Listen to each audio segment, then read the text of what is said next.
General, gusto niyo bang bumili ng manok? Huwag kang gagalaw. Manong, wag ho kayong gagalaw kahit anong mangyari. Senyor, ano pong kasalanan ko? Tumahimik na lang po kayo. Kung gusto niyo po, kalahati na lang ang ibayad ninyo sa mga manok. Sabihin mo sa kanya, tumahimik siya. Kahit wag niyo na lamang pong bayaran, senyor.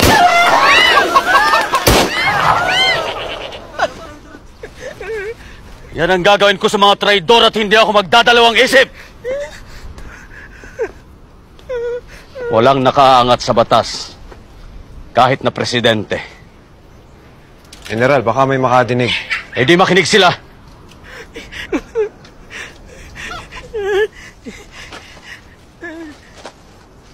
Maawa po kayo, senyor. Huwag niyo po akong sasaktan, senyor. Maawa po kayo, senyor. Hana. Pamanhin po. Para sa bala. Salamat Gawin niyo na po. pong hapunan ng manok. Salamat po, senyor. Salamat po.